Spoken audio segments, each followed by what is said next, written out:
हमीर भाई की 3 अनाथ बहनों की शादी। सुरभि, ज्योति और राधिका तीनों अनाथ बहनें थीं जो सड़क पर नींबू मिर्ची बेचकर अपना गुजारा करती थीं। ज्योति, राधिका, आज तो देखो रोड कितना खाली है। सही कहा दीदी, शायद आज हमारी बिक्री बहुत कम होगी। पहले ही ऐसा सोचना गलत होगा। हमें भगवान पर भरोसा रखना चाहिए। हो सकता है कि हमारी बिक्री 2 गुनी हो जाए। सही कहा। तो चलो अलग अलग जाकर नींबू मिर्ची बेचते हैं। तीनों बहनें नींबू मिर्ची बेचने अलग अलग राह पर निकल गई। कुछ दूर चलने पर राधिका को 2 आदमी दिखाई दिए। शुक्र है कोई तो दिखा, इन्हें ही नींबू मिर्च बेचने की कोशिश करती हूँ। राधिका उन दोनों आदमियों के पास चली गई। साहब, नींबू मिर्च लोगे? इसे अपने दरवाजे पर टांग लेना, कोई भूत बला घर के अंदर नहीं आएगी। राधिका ने अपनी पूरी बात बोल दी, लेकिन उन आदमियों ने उसकी बात का कोई जवाब नहीं दिया। वो बस उसे बार बार ऊपर से नीचे तक घूर रहे थे। अरे वाह, देख भाई, ऐसी सुनसान तंदूरी मुर्गी खुद चलकर आई है। जी, क्या मतलब है आपका? राधिका घबरा गई और उसके कदम धीरे धीरे खुद ब खुद ही पीछे हटने लगे। वो आदमी भी रेगुलर उसकी तरफ बढ़ रहे थे। अरे मैडम, हमसे घबराओ नहीं, हम तो बस तुम्हारे चाहने वाले हैं। वो गुंडे ऐसे ही बातें करते हुए राधिका को छेड़ने लगे। पूरी सड़क पर कोई नहीं था, इसीलिए राधिका किसी को मदद के लिए भी नहीं पुकार सकी। मुझे जाने दो, भगवान के लिए। अरे ऐसे कैसे? वो गुंडे उसे इसी तरह छेड़ रहे थे कि तभी सड़क पर एक बहुत बड़ी गाड़ी आई जो राधिका के पास आकर रुक गई। उस गाड़ी से एक लड़का बाहर आया और उसने बिना कुछ बोले उन गुंडों पर पानी उछाल दिया। किसने किया ये? तेरे बाप ने। दोनों गुंडों ने पलट कर देखा। कौन है रे तू, और तेरी हिम्मत कैसे हुई हम पर पानी उछालने की? तुम्हारी हिम्मत कैसे हुई यूं सरेआम किसी लड़की को परेशान करने की? अच्छा, तो तू हमें सिखाएगा, रुक तुझे बताते हैं। दोनों आदमी अभिषेक पर टूट पड़े, लेकिन अभिषेक ने भी उन तीनों की जमकर पिटाई की और उन्हें मार भगाया। अरे इतना कौन मारता है, मेरा तो कच्छा भी फट गया। अरे जल्दी भाग, कभी तन पर फटा हुआ कच्छा भी न बचे। हाँ भाग जाओ अगर इज्जत प्यारी है तो, वरना। वो आदमी डर कर भाग गए। तुम ठीक तो हो? शुक्रिया भैया, अगर आप ना आते तो ना जाने ये गुंडे मेरे साथ क्या करते। फिक्र मत करो, तुम्हारे साथ कोई कुछ भी नहीं कर सकता। वो दोनों आपस में बात ही कर रहे थे कि तभी पीछे से सुरभि और ज्योति भी आ गई। राधिका, मैंने अभी अभी 2 गुंडों को इस रास्ते से जाते हुए देखा। तू ठीक तो है ना? दीदी मैं बिल्कुल ठीक हूँ, सिर्फ इन भैया की वजह से। मेरी बहन की जान बचाने के लिए आपका शुक्रिया भैया। अरे नहीं नहीं, ऐसे शुक्रिया बोल बोल कर आप मुझे शर्मिंदा मत करो। अपना ख्याल रखना, मैं चलता हूँ। अभिषेक अपनी बड़ी गाड़ी में बैठकर चला गया। तीनों बहनें भी वापस अपने काम में ही लग गईं। इसी तरह से दिन बीत रहे थे कि एक दिन अभिषेक पैदल कहीं जा रहा था और चलते चलते उसे जोर का चक्कर आ गया और वो सड़क पर ही गिर पड़ा। ज्योति, देखना, क्या वहां पर कोई इंसान है जो ऐसे सड़क पर लेटा हुआ है? दीदी, वो इंसान ही है। शायद ये यहाँ बेहोश हो गया है, हमें इसकी मदद करनी चाहिए। तीनों बहनें भागती हुई उस आदमी के पास गई और उसका चेहरा देखकर हैरान हो गई, क्योंकि वो कोई और नहीं बल्कि अभिषेक ही था। ये तो वही हैं जिन्होंने मेरी मदद की थी। दीदी, हमें इनकी मदद करनी चाहिए। सही कहा। राधिका जल्दी से अपने हाथों में पानी लेकर आई और अभिषेक के मुंह पर पानी का छींटा मारा। सुरभि और ज्योति दोनों उसके हाथ पैरों की मालिश कर रही थी। ये तो बिल्कुल गर्म हो रहे हैं, इन्हें होश आए तो हम इन्हें घर लेकर जाएं। कुछ देर बाद अभिषेक को होश आया। अपने आसपास वो उन तीनों लड़कियों को देखकर चौंक गया। अरे अरे भैया, आपको होश आ गया? तुम तीनों यहाँ? जी हाँ, आप बेहोश हो गए थे। पता है, पूरे 10 मिनट बाद आपको होश आया है। अच्छा। हाँ, आपकी तबीयत खराब है। चलिए आप हमारे साथ चलिए। पर आपने मेरी मदद की थी तो हमें भी आपकी सेवा करने का मौका दीजिए। तीनों बहनें अभिषेक को अपने घर ले आईं और उसकी सेवा करने लगी। वो तीनों एक छोटी सी भूसे की झोपड़ी में रहती थी। अभिषेक उनका बसेरा देखकर बोला, इतने छोटे से घर में तुम्हारा गुजारा हो जाता है? और तुम्हारी माँ कहाँ है? हमारी माँ स्वर्ग में है और ये घर छोटा नहीं है, ये तो हमारा महल है। राधिका ऐसे बोलती हुई अभिषेक के माथे पर ठंडे पानी की पट्टियां रख रही थी। बस बस मेरी प्यारी बहना, अब मैं अच्छा महसूस कर रहा हूँ। शुक्रिया भैया। क्या तुम तीनों भी मुझे अपने भाई की तरह ही मानती हो? क्या हम आपको अपना भाई मान सकते हैं? अरे ये भी कोई पूछने की बात है। जानती हो, न जाने क्यों जब मैं राधिका से मिला था तब मुझे एक बड़ा ही अपनापन सा महसूस हुआ, और जब तुम दोनों को देखा तो भी बिल्कुल वैसा ही महसूस हुआ। भले ही हमारे बीच खून का रिश्ता ना हो, लेकिन तुम तीनों मुझे मेरी बहन जैसी लगती हो। अभी जिस तरह से तुम मेरी सेवा कर रही थी, बिल्कुल ऐसा लगा जैसे कि कोई बहुत अपना ऐसा कर रहा है। मेरी कोई बहन नहीं है, इसलिए मैं नहीं जानता कि बहन कैसी होती हैं, लेकिन हाँ, तुम तीनों में मुझे मेरी बहनें दिखाई देती हैं, और इस नाते क्या तुम तीनों मेरी बहन बनोगी? हम तो आपको बहुत पहले ही एक भाई का दर्जा दे चुके हैं। ज्योति के ऐसा बोलते ही अभिषेक उन्हें गले लगा लेता है। अब से तुम मेरी बहनें हो, चलो मेरे साथ, मेरे घर चलो। नहीं भैया, हम इस जगह को छोड़कर कहीं नहीं जाएंगे। ये हमारी माँ की जगह है, जहाँ उनकी यादें, उनका एहसास है। आप हमारे भाई हो, हमारे लिए यही सौभाग्य की बात है। ठीक है, अगर ऐसा है तो मैं तुम्हें फोर्स नहीं करूंगा, जैसे तुम्हें अच्छा लगे। लेकिन हाँ, एक वादा मैं तुमसे करता हूँ, ये भाई अपनी बहनों का घर बसवा कर रहेगा। ऐसा बोलकर अभिषेक वहां से चला गया।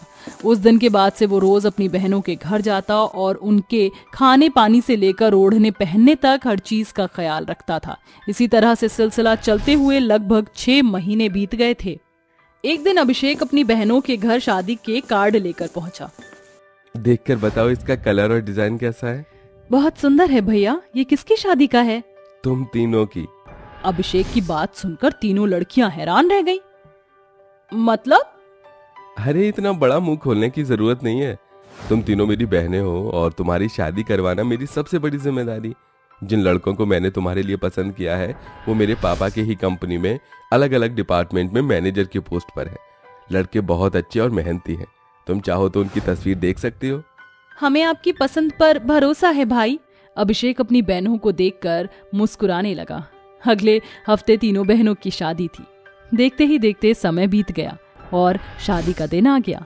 सभी कुछ अच्छे से हुआ और अभिषेक ने अपनी अनाथ बहनों की शादी बड़े ही धूमधाम से करवा दी। शुक्रिया भाई, आज तक हमने जिस बारे में सोचा भी नहीं था, आपने हम बहनों को वो दिन दिखाया है। आप हमारी जिंदगी में भाई नहीं देवता समान आए। हमें तो अंदाजा भी नहीं था कि हमें ये दिन भी नसीब होंगे। दीदी ने सही कहा। तुम तीनों मेरी जिंदगी की सबसे खूबसूरत जिम्मेदारी हो और तुम नहीं जानती कि तुम्हारी जैसी बहनें पाकर मैं कितना ज्यादा खुश हूँ। तुम ये सब कुछ डिजर्व करती हो, इसीलिए तुम्हें ये सब मिला है। ऐसे ही तीनों भाई बहन ने विदाई के समय बहुत बातें की। अभिषेक ने अपनी तीनों अनाथ बहनों को गले से लगाया और खुशी खुशी विदा किया और तीनों अनाथ बहनें अपने परिवार में खुशी खुशी रहने लगी। ओ, कितनी सारी बुक्स हैं और अभी तक मैंने एक भी ढंग से नहीं पढ़ी। ऐसे ही रहा तो मैं अपने एग्जाम की तैयारी कैसे करूंगी? हे भगवान, मेरी मदद करो। श्रेया अपनी किताबें उठाकर पढ़ ही रही थी कि तभी उसके भाई की आवाज आती है। श्रेया कहाँ पर हो तुम? जल्दी से यहाँ पर आओ, जरा मेरी शर्ट पर प्रेस कर दो, मुझे ऑफिस के लिए देरी हो रही है। श्रेया आवाज लगाते हुए कहती है, अभी आती हूँ भैया। श्रेया जैसे ही अपने भाई की शर्ट लेती है वह उसे तुरंत प्रेस करने लगती है। प्रेस करने के बाद वह अपने भाई को उसकी शर्ट दे देती है और दोबारा से अपने कमरे में आकर पढ़ाई स्टार्ट कर देती है। जैसे ही वह किताब को उठाती है कि उसके दूसरे भाई की आवाज आती है। श्रेया तुम कहाँ पर हो? तुमने अभी तक हमारा लंच नहीं बनाया। श्रेया अपने भाई की आवाज सुनते ही फौरन रसोई में जाती है और अपने दोनों भाइयों के लिए लंच बनाने लगती है। वह लंच बनाकर अपने दोनों भाइयों को दे देती है, जिसके बाद वह दोनों अपने ऑफिस के लिए निकल जाते हैं। उनके जाते ही श्रेया जैसे ही अपने कमरे में आती है तो उसकी माँ उसे आवाज लगा देती है, श्रेया बेटी, मुझे जरा दवाई दे दे। ओहो, माँ को दवाई देना तो भूल ही गई। श्रेया एक बार फिर से जाती है और अपनी माँ को दवाई देकर फिर वापस अपने कमरे में आ जाती है। जिसके बाद में जैसे ही किताब उठाती है तो किताब को देखते ही वो अपने आप से कहती है, घर के कामों को करने की वजह से मैं अपनी पढ़ाई पर जरा भी ध्यान नहीं दे पाती। काश मेरी 2 भाभी होती तो वो घर को अच्छे से संभाल लेती और मुझे परेशानियां नहीं होती। श्रेया ऐसा सोचकर अपनी पढ़ाई करना शुरू कर देती है। सुबह से शाम तक वह घर के कामों के बीचों बीच में अपनी पढ़ाई करती रहती है। शाम को जब वह सभी को खाना परोस रही होती है तो वो अपने दोनों भाइयों से कहती है, भैया आपको नहीं लगता कि इस घर के अंदर बहू की कमी है? दरअसल बात यह है कि मैं आपसे एक रिक्वेस्ट करना चाहती हूँ, आप जल्दी से शादी कर लीजिए। मुझे 2 भाभियां मिल जाएंगी तो इस घर को संभालने के लिए कोई आ जाएगा। इस घर को संभालने के चक्कर में मैं अपनी पढ़ाई भी पूरी नहीं कर पाती हूँ। श्रेया की बात सुनते ही नैतिक और आनंद दोनों ही सोच में पड़ जाते हैं, जिसके बाद नैतिक कहता है, सही कहा श्रेया ने। भैया अब हमारी उम्र भी तो हो गई है, हमें शादी कर लेनी चाहिए। और कब तक हमारी बहन हमारी जिम्मेदारियां उठाती रहेगी? हाँ, मैं शादी करने के लिए तैयार हूँ। माँ, आप हमारे लिए लड़के ढूंढ सकती हो। ये सुनते ही ललिता बहुत खुश होती है, जिसके बाद वो अपने दोनों बेटों के लिए लड़कियां ढूंढना शुरू कर देती है। इस समय ललिता को अपने दोनों बेटों के लिए 2 बहुत गरीब और सुंदर संस्कारी लड़कियों का रिश्ता आता है। उसके चलते वो उन दोनों गरीब लड़कियों की गरीबी को देखे बिना शादी कर देते हैं, जिसके बाद घर में 2 समझदार बहू आ जाती हैं और घर को अच्छे से संभाल लेती हैं। वहीं दूसरी तरफ कड़ी मेहनत के बाद श्रेया के लिए घर पर एक लेटर आता है, जिसमें उसे विदेश में जाकर पढ़ाई करने का मौका मिल जाता है। लेकिन वह उस लेटर को देखकर सोच में पड़ जाती है, अब मैं क्या करूं? मेरे दोनों भाई इतने गरीब हैं कि वो मेरी आगे की पढ़ाई को करवा भी नहीं पाएंगे। उनसे बोलने की तो मेरी हिम्मत भी नहीं हो रही है। कई दिन तक श्रेया इस बात को अपने दोनों भाई को बताती ही नहीं। एक दिन शिवांगी और स्वरा दोनों उसके कमरे में साफ सफाई कर रही होती हैं, तो उन्हें वो लेटर मिल जाता है। वह दोनों उस लेटर को श्रेया के दोनों भाइयों को दिखा देती हैं। आपकी बहन को स्कॉलरशिप मिली है विदेश जाने की, वो इतना अच्छा मौका कैसे गवा सकती है? इतनी मेहनत के बाद इतनी अच्छी स्कॉलरशिप मिली और वो बिना सोचे समझे इस स्कॉलरशिप को रद्द कर रही है। आखिर ऐसी कौन सी मजबूरी है उसके आगे? ये सब हमारी गरीबी के चलते है। शायद श्रेया नहीं चाहती कि हम दोनों भाइयों को उसके चलते परेशानियां उठानी पड़े, लेकिन अब मैं अपनी बहन को विदेश जरूर भेजूंगा और उसे काबिल जरूर बनाऊंगा। आनंद श्रेया से बात करके उसे विदेश पढ़ाई के लिए भेज देता है। श्रेया बहुत खुश होती है। अब एक तरफ श्रेया विदेश में पढ़ाई कर रही होती है, तो वहीं आनंद और नैतिक दोनों ही दिन रात मेहनत करके अपनी बहन को पैसे भिजवाते रहते हैं, ताकि उसे किसी चीज की कमी ना हो। इसके चलते वह गरीब से और ज्यादा गरीब हो जाते हैं। उन्हें अपना मकान तक बेचना पड़ जाता है, जिसके चलते वो एक झोपड़ी में रहने लगते हैं। वहीं शिवांगी और स्वरा भी गर्भवती हो जाती हैं, जिनकी चिंता से नैतिक और आनंद दोनों बहुत परेशान होते हैं। समझ नहीं आ रहा, घर का राशन भी खत्म हो गया है, ऊपर से श्रेया को पैसे भी भिजवाने थे। अब तो हमारी इतनी कमाई भी नहीं है कि अपनी पत्नियों की देखरेख भी ढंग से कर सके।